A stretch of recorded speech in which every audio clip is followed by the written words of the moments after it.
It did ban across last time, and these bans are actually looking identical to the first game, which is not a good sign if you are Cream. No, you'd certainly think they want to shake the paradigm up. They'll go for an Elsu. They tried something different game one, genuinely different from what everyone else is doing, going all in on the CC train. It did not work. They never got that full CC train to work. What needs to change? Should they just go meta like I was suggesting? Yeah, just copy their the Cream EU counterparts and just try to go for that ADC meta, see how it feels. Just try it out one time, guys. It's difficult to do if you're not familiar with it, though, and you're feeling pressure right now. Yeah, I just don't feel like they're going to win. To do some... You think their chances are so stacked against them, throw caution to the wind? Is that where we're going? Yeah, that's what I feel like. The rest of the band has come through. Will be Florentino, Yabaneth, Sephra removed from the cards, and we can get into our first pick. Cream, you're asking them to throw caution to the wind, stick to the meta, and they immediately deny you, threatening a jungle Lindis. Well... Can you explain the Yabaneth ban? Yabaneth can be very frustrating if you are trying to get to the back line, and we saw the Murat in the last game. It can shut you down in a way, but ooh, okay. Hovering the Praetor to the last moment there. Valheim comes through in the side lane, also something you're not a big fan of, so the not a big fan of D2 meter is about even so far. The Alice will come through for INTZ. I'm a little bit more of a fan of Lindis. One thing that INTZ could do here that would make me so happy is if they just stuck Valheim in the DS lane and actually picked up a separate ADC to go in the Abyssal lane. Ooh. Liliana Teamy will come through for Cream. That Teamy gives them a lot more options. It absolutely does. Keeps that Lindis alive as she's darting in there. Really? We're going to see... Illumia! Oh my goodness. INTZ, what are you doing? All right, tell me, what are they doing? Why is Illumia coming in? And welcome to the Vale series, Illumia. We haven't had you yet. I haven't seen Illumia since Season 1 finals. I like the skin. Maybe they're showing off the skin. And they lost. Maybe they're showing off the skin. Is that what this is? They're a little bit too confident. They're gonna just... Is this a troll pick and it may backfire? The first half of the draft is very standard, even though I don't like the Valheim. Illumia's not bad. Illumia is fine, but there are just so many better options. The number one problem with Illumia is she just doesn't have any mobility. They've got the rest of the draft, though, pretty standard, like you were talking about. They have the Richter, they have Zephyrs. All of that makes sense. Opposing them, it'll be Lindis, Superman, to follow up the team Liliana and Wonder Woman. I'm racking my brain. I'm looking at Cream's side to see if there's any hero that they wanted Illumia to counter.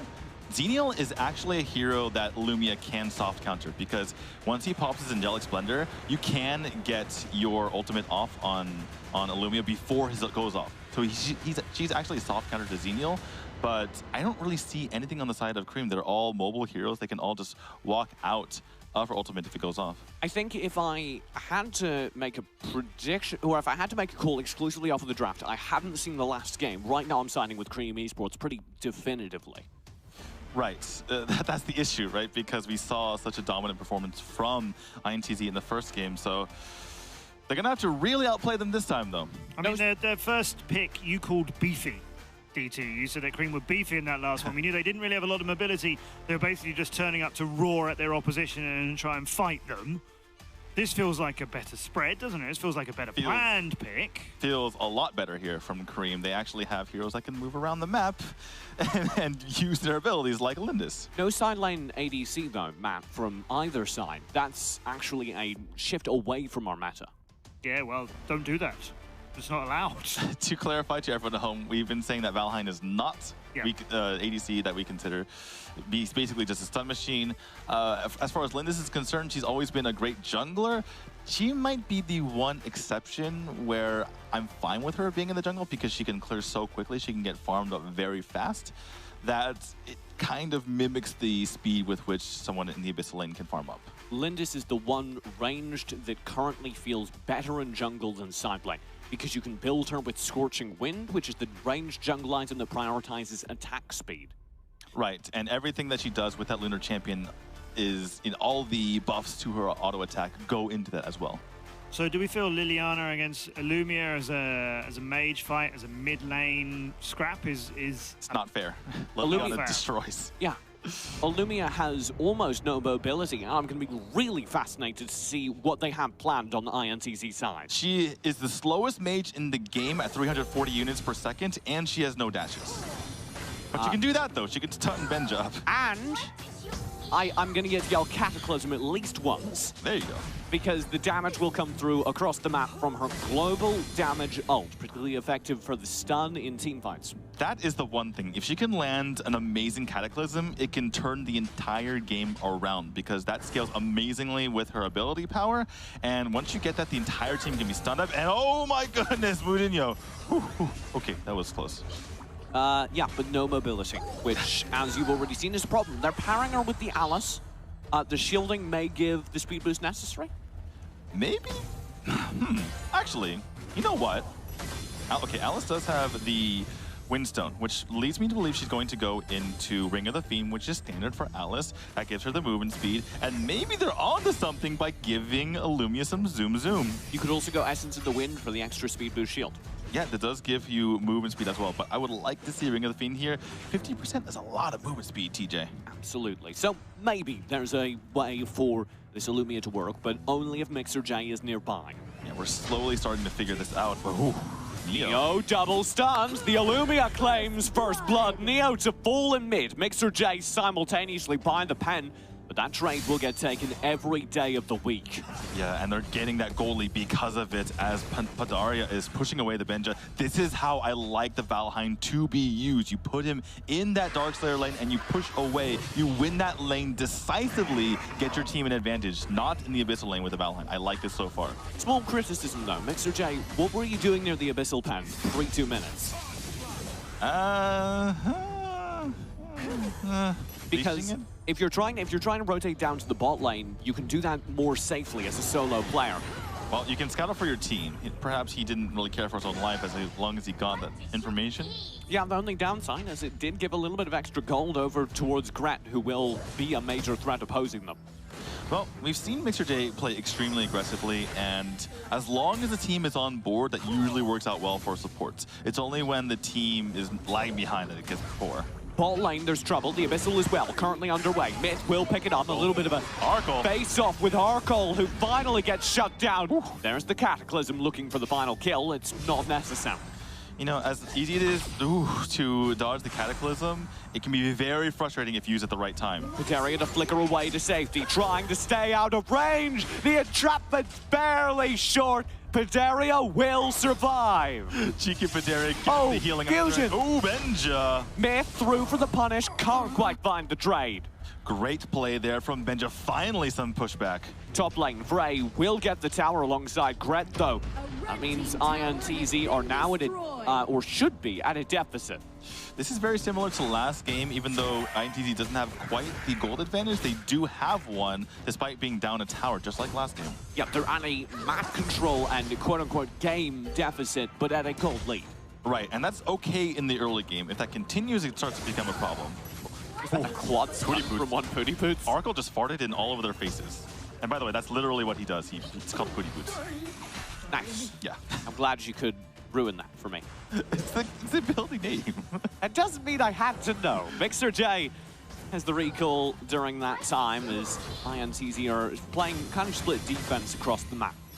This duel in the bottom rages on as Ray on the Wonder Woman and Fusion on Richter go back and forth with that lifesteal and with their invulnerability frames. Hey, we were trying to work out the Illumia.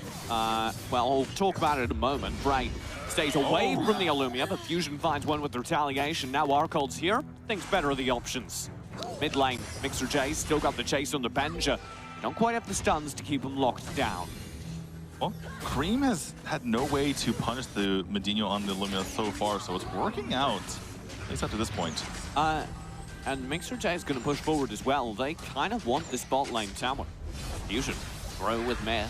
They've got 4 players here. Only Arcol and Gret to defend. Gret needs to stay safe. He's on a hissy fit. The Mega Bro Resurrect is active though. They'll be both immediately back. Arcol cannot survive. Gret falls for a second time. The tower will live. Bray finds a 3-man stun. And Myth somehow, someway lives through it all as Fusion arrives to turn the fight. Neo will be the only player of Cream to survive. How in the world did they make that work? 4 diving under a tower. It took forever to go down. They were taking tower shots the entire time. Benja wants revenge on Badaria, and he'll get it. Normally, if you get your Resurrect up underneath the tower, you're safe.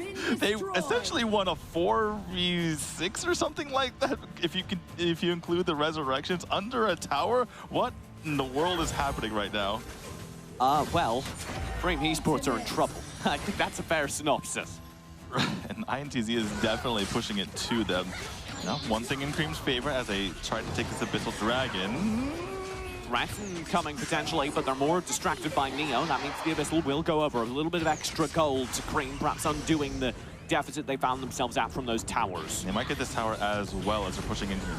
Ooh, Shane Lance misses. Ooh, nice Cataclysm. Nice Cataclysm indeed. The tower will still go down. Mixer J's here to threaten Bray, who's actually caught out on top of the Hissington. That's doing a lot of damage. Now Padaria can come through. Go save him, maybe? I don't think he can. Bray accepts his death, recommits. He'll eventually go down, and the rest of the team just leaves. That's a lack of communication. As Wonder Woman goes in, the rest of the team backs out. And that is certainly problematic as he has 3 deaths to his name.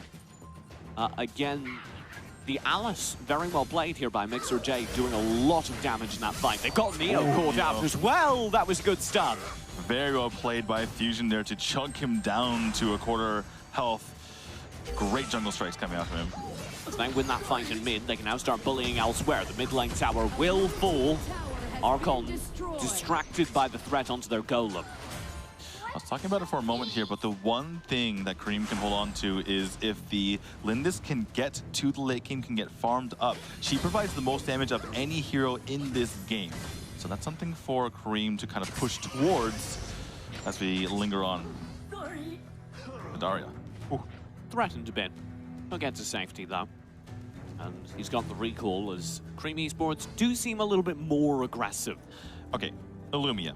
Orb of the Magi, Enchanted Kicks, and the Boomstick. That is a lot of damage. If anyone gets hit by the Cataclysm, they're going to get chunked like that. Oh my lord! Like half HP in one combo. Mixer J's through as well. Gret and Arcol both need to lick their wounds a bit. Modinho will back out. Still low mobility and can be threatened by that as Benja comes through, but he's unable to grab it. Mudinho with a nicely timed flicker will get to safety. Mixer J's in trouble, but they got the hissy then. The rest of the team now comes through. Padaria will force the Resurrect to come out, and Benja needs to flee. How on earth did INTZ win that as Fusion comes through and snags Neo on the retreat? I am mightily impressed, DJ. Mix RJ throws the hissy fit in front of himself to provide a retreat path. You rarely see that sort of next level play, and that was beautiful, allowed them to win the fight. I use the term home base for a lot of compositions involving the Alice. That was the quintessential reason for that. Able to get out of there with ease because of that hissy fit, able to survive through the speeding bullets of Benja coming out there, and now they're finally starting to take a massive lead. Not quite in gold yet, but those structures are falling one by one. Spirit Sentinel picked up for Myth. He'll dip out of that and now go just focus on the farm. I'm very curious what he's building to. This is like full dive Zenial or Zephyrs. Yeah, lots of cooldown reduction, 30% to his name at the moment. Oh, Cataclysm will come through. Gret's back. He'll try and stay alive in this fight, and they do turn around with Fusion to fall. A great resurrect. Now, Bray will go in. Little does he know Mixer J's in the area. He's 0-3. That might get worse. 0-4, sorry.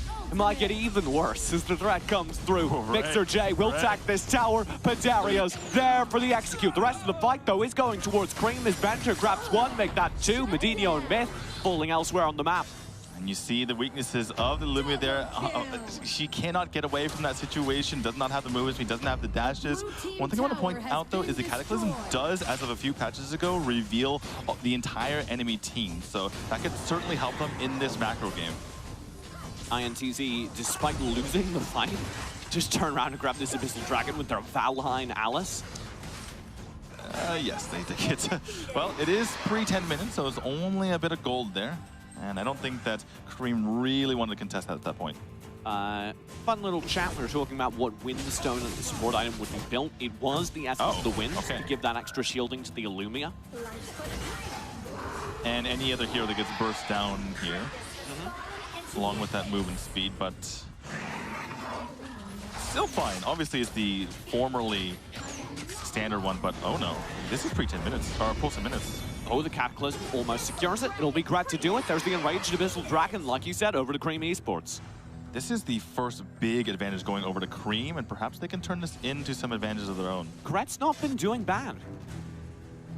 Currently sitting at 7.6k. That's better than most players on the map. That will mean that they're entirely capable of burning down these fights. Well, look at the gold here. It's going to be between Gret and Benja to provide that damage for their side. Both Rankbreaker and Muramasa here for Benja, so he can cut through tanks and squishy heroes alike if they ever get into a fight. Superman, very scary. Myth. We'll have to bail on that. Spirit Sentinel should be able to grab it, though. Benja down in the bot lane. Doesn't like his matchup into Valheim. Even though he has 2,000 more gold, I feel like he could take it. Maybe he just doesn't know the location of the other heroes. He should know now, as they've encountered 3-4 players for sure up near top. Cream is just walking into a wall, it seems like, getting nothing done with his Abyssal buff, and in the meantime, INTZ on that Dark Slayer. They need to be doing something with this buff. They need to be finding a kill at the very least. They've got Mr. J caught out. Dark Slayer is threatened, but Myth locks it down. Now the thrust of the fight comes through. Cataclysm will go wide. Cream dive in for the fight. Myth will lasso his way this, or get lassoed in by Break. He's knocked down. They've got the follow-up fusion. Falls as well. A double kill for Neo. The being of pros there to stall things up. Gret finally falls in a simultaneous death, and it is only Mixer J to survive. 4 for 1 there for Kareem. They get the fight they always wanted. It just took them to realize that the opposing team was at the Dark Slayer for them to go for the engage and take them out. Our call. Neo want this mid lane tower. They need to make something happen from this point onwards. Mixer J, you cannot hold this. Surely not. He's got so much HP though. Mixer J somehow making that happen with all of the defense on his side, but that Hissy Fit doing so much work to push them back. As it stands, Cream looks like they're only going to settle for a tower and a Sage Golem.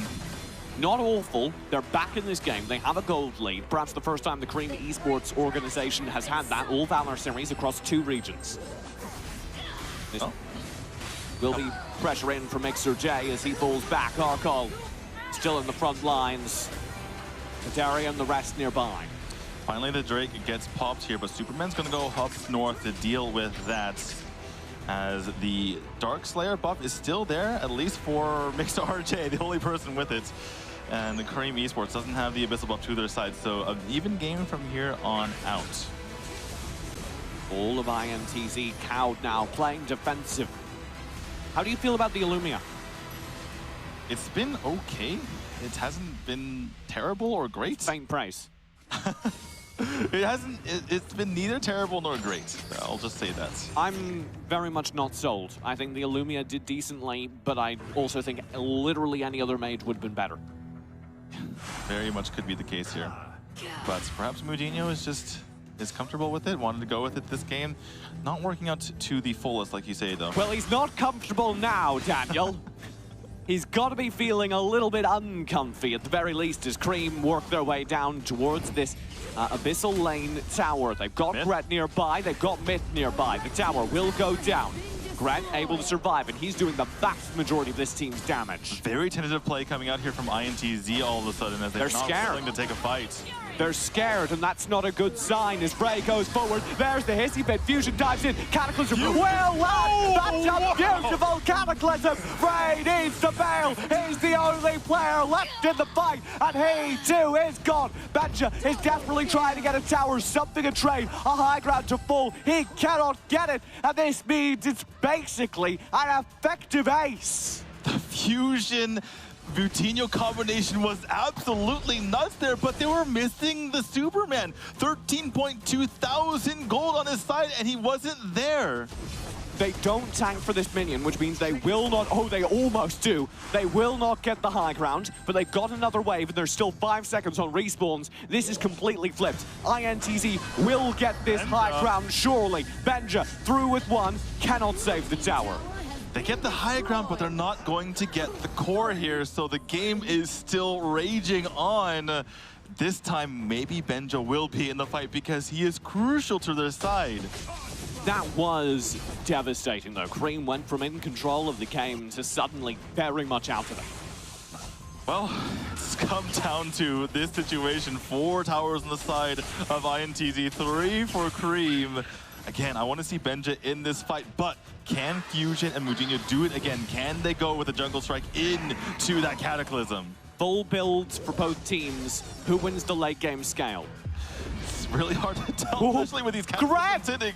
You know what? It doesn't matter, TJ. All that matters is if the Cataclysm hits or not. Here's Fusion. Diving in, shut down. The Hissy Fit Cataclysm combo is lethal, though. It very well could be for the side of Cream if they can pull it off, but they haven't been able to pull it off because Fusion this time falls. Cream do get another enraged Abyssal Dragon. INTZ have the split lane from Pateria. But that's all as they lose the major buff. Well, that's really all they could do there because Fusion was gone. So good play here from Pateria, slowing down the side of Cream. But Cream needs to make something happen right now. They need to start pushing in, and they're stuck here in the mid lane. They need to be pushing all lanes in. They're playing so passive, even with the buff. They're just in the bushes waiting to see if they come over. And by the way, like I mentioned before, Illumia's Cataclysm, it reveals heroes. So if they ever desperately needed to know where they were, if they're ever worried about a bush party, they could just pop that ultimate. So again, well, Kareem, come on, make things happen here. Absolutely. They need to play more aggressive. A problem with Latam over the last 2 days we've seen. And a new feature for the region, definitely not a problem in Season 1. Right, just misplaced aggression we've talked about before. They fight when they maybe shouldn't. They don't fight when they probably should. Myth will be playing solid defense. This buff's about to wear off. Liliana, not even full build yet. That is an issue. The buff's about to wear off, so they go for the Dark Slayer. That's a cue for INTZ. Cataclysm, They have vision. They know this Slayer's underway. A Fusion dives in. The Cataclysm lands on. There's so many members as well. This is all on Gret. Dark Slayer, Fusion, can he take it? Absolutely. There's Myth. They've got Slayer over for INTZ. Gret has pushed forward. They've got Pateria caught out, though, and that might be a fair trade. Cream need to bail, though. Pateria's back. He has the Blade of Eternity. The dive will come through. Benja finds the damage, and nobody has fallen for INTZ as Cream have lost their major damage dealers. Gret and Neo both got Frey badly split. He'll fall as well. And I don't believe it, but it was a catastrophic team fight for Cream. And INTZ have the mid lane, the Drake, and the super minion wave. Desperation for Kareem doesn't pay for them as they get wiped out here, and now they look like they're going to be put onto the core. Benja needs to save this game, and I don't think he can. They'll dive in. Arkall to commit. Benja back. It does not matter, and it will be INTZ with a 2-0. Back and forth, that game much closer than in game 1, but INTZ take it to them. Bataria with the bait into the towers, and they take them all out.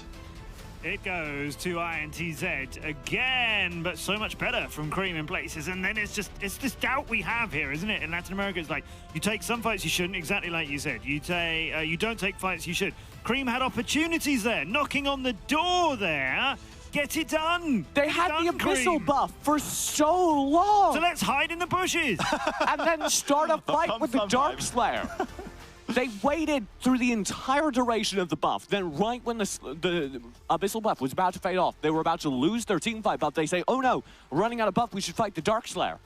That is the literal worst time to do that, because if you guys don't know, the curse lasts a little bit longer than the buff. So they're fighting without the buff, but with the curse. And the curse means that any damage they do to a major monster like the Dark Slayer is reduced by about half. That means that the big burst you rely on to close out the battle onto the Dark Slayer to ensure that you get it is half as effective. And so it's very risky to go for a team fight around a major objective. And in the end, the Cataclysm was the tool for them that worked because they got the vision. They got the vision. They came in on it. Sure, you believe. Okay. Yeah, sure you do. From having said pretty much any mage would have been better. I believe. I have been illuminated. comms, though, for Cream. You flagged that up early on in that cast, about sort of a third way through that thing. You were saying that maybe they're not communicating well enough, and I think that was exemplified, and we might see it in the replays. I think that was exemplified by Benja as Superman not being aware that everybody else is in a fight, and he really should be in there. Or maybe the opposite. Maybe they should have realized that Benja wasn't there and they shouldn't have taken a fight because they were 4v5. But there was another moment here where Vare on the Wonder Woman was pushing forward, and the team just was not, and so therefore he died. Multiple moments like that there for Cream, and this is the big moment. So much damage coming out from there, but this was, I believe, Cream's fight. This was Cream's fight, and this was feeling like when it was turning in Cream's favor, and they could actually make a, you know, not push it to the finish now, but push away from INTZ and get a bigger lead. And then a couple of minutes later, INTZ have suddenly killed 4 of them. And this is the huge fight for INTZ, the Cataclysm. She went full damage, and if I could just watch Cataclysms on loop for the rest of my life, I would be all right. It seems, you look at the ability, and it seems like, you know, a stun ability, a vision ability, but no, it scales the best out of all of her abilities. 100% of the ability power that she puts into her build goes into that ability. You say she went full damage. Actually, the last item she bought, if I'm not mistaken, was Frosties. Oh, there it is, yeah. Yeah, do you disagree with that? Because that felt a bit useless to me. Perhaps she was just worried about getting caught out and needed that to push them away and provide. I'd look for that earlier, though. I don't know. I'm curious about this not because I know better, but because I want to know how the new Illumia meta is going to play out. The new Illumia by ADC meta that we were praising and establishing, owning and underlining, and we're going to just slightly tweak it. It's not the Wisp meta now. It's the Illumium. No, I think this was a one-off. I think INTZ were trying something, and I do still honestly believe that though this Illumia was really good, they may have seen similar results with other characters. I'm MVP. Was really good. But I was the not Illumia, expecting to see that. The Illumia farms free damage, right? Because all of those assists are really easy to guarantee if you land a Cataclysm onto the whole team. Oh, right? Yeah, all right, yeah. So I'm not sure that we can 100% guarantee that any other mage would not have had similar or better results given the length of that game and the scaling focused on it. The other thing is that, again, they have the Valheim. They don't have a traditional ADC, so she's going to always get the highest damage unless something went wrong. We should say 12 kills for Cream is a big improvement over the 1 that they got in the previous game. Yeah. That's done. We'll give them that. Numbers add up. Cream looked really, really close at times. Yeah. And then they just bungled the aggression, which is a pattern we've seen. I do think their mid-game spike, that moment where they almost turned it, was almost entirely Gret. When it felt like almost that was realized by INTZ. They focused down Gret quite early in the next fight, and then they won the game off of it. Right, if you can focus on that major damage source, then of course you're going to be able to win that fight here. If I can get nerdy for one moment here, they're playing a MOBA on mobile. You want to get nerdy? I don't believe he could. I just don't feel it's a stretch, to be honest.